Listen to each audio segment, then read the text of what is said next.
Assalamualaikum warahmatullahi wabarakatuh. Perkenalkan, nama saya Desi Mariani dengan NIM 220209500010 dari kelas P3A. Nah, di sini saya akan menjelaskan infografis pendidikan kewarganegaraan. Di sini ada materi dan poin-poin penting. Materi pertama, bagaimana esensi dan urgensi identitas nasional sebagai salah satu determinan pembangunan bangsa dan karakter. Poin-poin pentingnya diantaranya, identitas nasional dibentuk oleh dua kata dasar, ialah identitas dan nasional. Identitas berasal dari bahasa Inggris identity yang secara harfiah berarti jati diri, ciri-ciri atau tanda-tanda yang melekat pada seseorang atau sesuatu sehingga mampu membedakannya dengan yang lain. Istilah nasional merujuk pada kelompok-kelompok persekutuan hidup manusia yang lebih besar dari sekedar pengelompokan berdasarkan ras, agama, budaya, bahasa, dan sebagainya.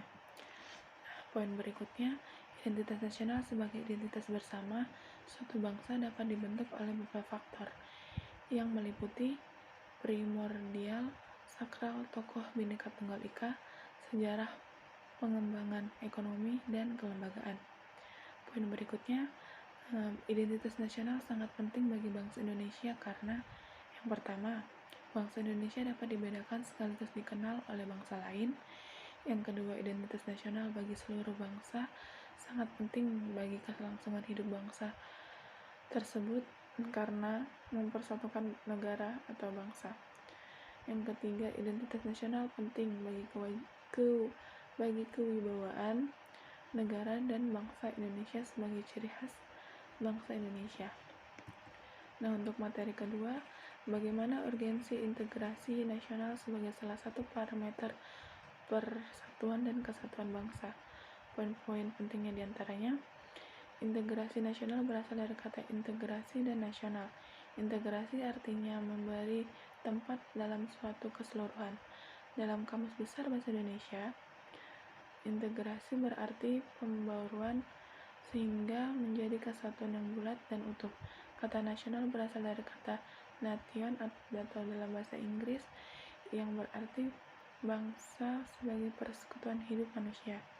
Nah, poin berikutnya, jenis-jenis integrasi mencakup yang pertama, integrasi bangsa, yang kedua, integrasi wilayah, yang ketiga, integrasi nilai, keempat, integrasi elit massa, dan kelima, integrasi tingkah laku atau perilaku integratif. Nah, adapun dimensi integrasi meliputi integrasi vertikal dan horizontal. Terus sedangkan aspek integrasi meliputi aspek politik, ekonomi, dan sosial budaya. Poin berikutnya, pengembangan integrasi dapat dilakukan melalui 5 strategi atau 5 pendekatan, yaitu adanya ancaman dari luar negeri atau dari luar, yang kedua politik kepemimpinan, yang ketiga kekuatan lembaga-lembaga politik, yang keempat ideologi nasional, yang kelima kesepakatan pembangunan ekonomi. Nah, untuk materi berikutnya, bagaimana nilai dan norma konstitusional dan undang-undang NKRI 1945 dan konstitusionalitas ketentuan perundang-undangan di bawah Undang-Undang Dasar. Nah, poin-poinnya diantaranya, dalam arti sempit, konstitusi merupakan suatu dokumen atau seperangkat dokumen yang berisi aturan-aturan dasar untuk menyelenggarakan negara. Sedangkan dalam arti luas, konstitusi merupakan peraturan baik tertulis maupun tidak tertulis yang menentukan bagaimana lembaga negara dibentuk dan dijalankan. Nah, poin berikutnya, Undang-Undang Dasar NKRI 1945 menempati urutan tertinggi dalam jenjang norma hukum di Indonesia. Berdasarkan ketentuan ini, secara normatif, undang-undang isinya tidak boleh bertentangan dengan Undang-Undang Dasar. Jika suatu undang-undang isinya dianggap bertentangan dengan Undang-Undang Dasar, maka dapat melahirkan masalah konstitusionalitas undang-undang tersebut. Nah, warga negara dapat mengajukan pengujian konstitusionalitas konstitusionalitas suatu perundang-undangan kepada Mahkamah Konstitusi. Nah, untuk materi berikutnya ada bagaimana harmoni kewajiban dan hak negara dan warga negara dalam demokrasi yang bersumber pada kedaulatan rakyat dan musyawarah untuk mufakat. Poin-poin pentingnya diantaranya yang pertama, hak adalah kekuasaan untuk menerima atau melakukan sesuatu yang semestinya diterima atau dilakukan melulu oleh pihak tertentu dan tidak dapat oleh pihak lain manapun juga yang pada prinsipnya dapat dituntut secara paksa olehnya. Nah, sedangkan kewajiban adalah beban untuk memberikan sesuatu yang semestinya dibiarkan atau diberikan melulu pada pihak tertentu tidak dapat oleh pihak lain manapun yang ada prinsipnya dapat dituntut secara paksa oleh yang berkepentingan. Poin berikutnya, hak dan kewajiban warga negara merupakan wujud dari hubungan warga negara dengan negara. Hak dan kewajiban bersifat timbal balik, bahwa warga negara memiliki hak dan kewajiban terhadap negara. Sebaliknya pula, negara memiliki hak dan kewajiban terhadap warga negara. Jaminan akan hak dan kewajiban warga negara dengan segala dinamika upayanya berdampak pada terpenuhnya keseimbangan yang harmonis antara hak dan kewajiban negara dan warga negara. Dan untuk materi berikutnya, bagaimana hakikat instrumentasi dan praksis demokrasi Indonesia berlandaskan Pancasila dan Undang-Undang Dasar NKRI 1945. Poin-poin pentingnya diantaranya, secara etimologis, demokrasi berasal dari bahasa Yunani, yaitu demos yang artinya rakyat dan kartos atau kartein yang artinya pemerintahan atau kekuasaan. Jadi demos krain atau demos kratos berarti pemerintahan rakyat atau kekuasaan rakyat. Secara trimologi, banyak pandangan tentang demokrasi. Tidak ada pandangan tunggal tentang apa itu demokrasi. Demokrasi dapat dipandang sebagai salah satu bentuk pemerintahan, sebagai sistem politik, dan sebagai pola hidup bernegara dan prinsip-prinsip yang menyertainya. Poin berikutnya, berdasarkan ideologinya, demokrasi Indonesia adalah demokrasi yang berdasarkan Pancasila. Nah, demokrasi Pancasila dalam arti luas adalah kedaulatan atau kekuasaan tertinggi ada pada rakyat yang di dalamnya penyelenggaraannya dijiwai oleh nilai-nilai Pancasila.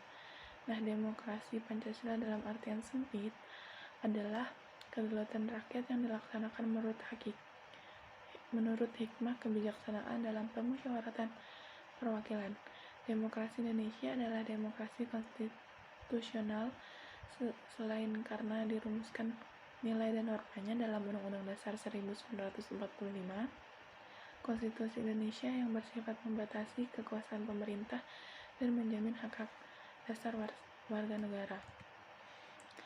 Dan untuk materi berikutnya, bagaimana dinamika historis, konstitusional dan sosial, politik, kultural, serta konteks kontemporer dengan hukum yang berkeadilan. Di sini ada poin-poin pentingnya.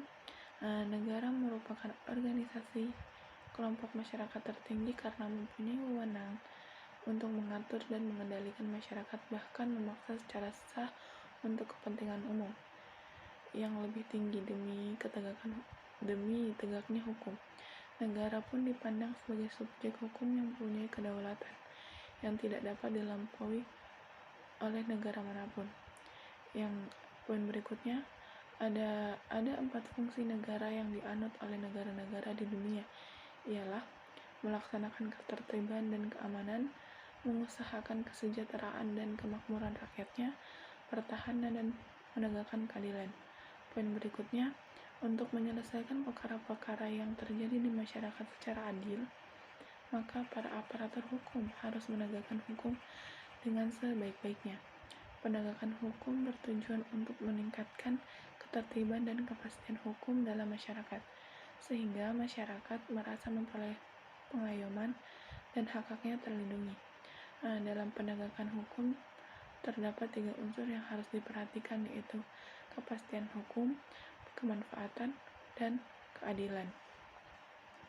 Nah, poin berikutnya, peradilan umum merupakan peradilan bagi rakyat pada umumnya, sedangkan peradilan militer, peradilan agama, peradilan tata usaha negara merupakan peradilan khusus karena mengadili perkara-perkara tertentu dan mengadili golongan rakyat tertentu.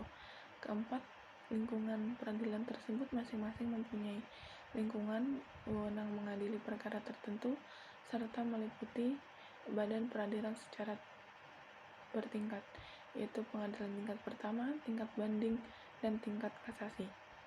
Poin berikutnya, penegakan hukum di Indonesia masih menghadapi masalah dan tantangan untuk memenuhi rasa keadilan masyarakat.